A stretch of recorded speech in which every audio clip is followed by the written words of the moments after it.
এই হচ্ছে আম, লবণ মরিচ, এই হচ্ছে আম গাছ। এখান থেকে হচ্ছে এই আমটা নিয়েছি আমরা। এখন এটা হচ্ছে সাইজ করব।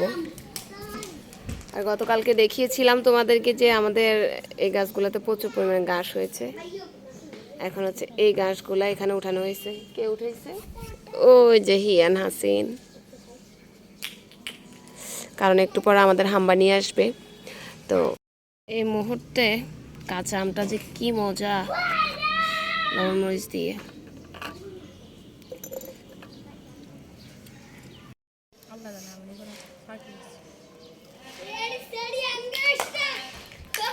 বাড়িতে এসে যে আবার কাঁচা আম পাবো সেটা কল্পনাও করি নাই।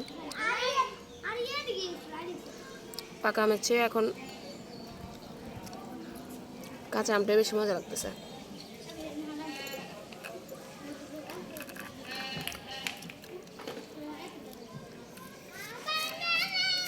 এটা অনেক টক। এটা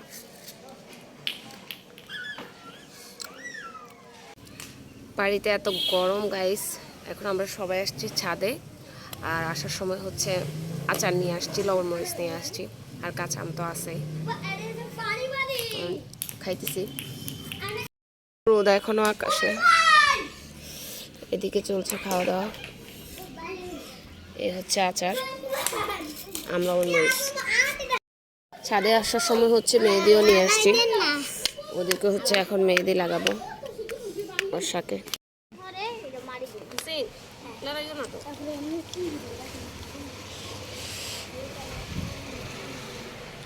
ঈদের আগের দিন হচ্ছে মানে কার কার এই কাজ থাকে বলেন তো?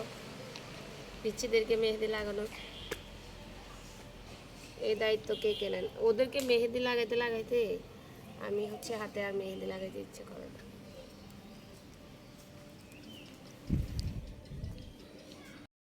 আঙ্গুলে লাগাবো না কেন?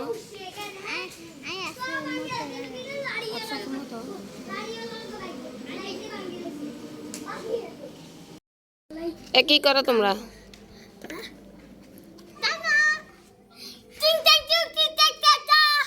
এটা কি ভাষা?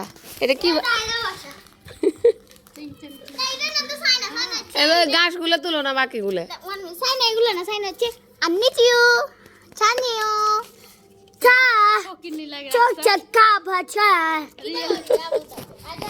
এটা নাকি চায় না। মাশাআল্লাহ।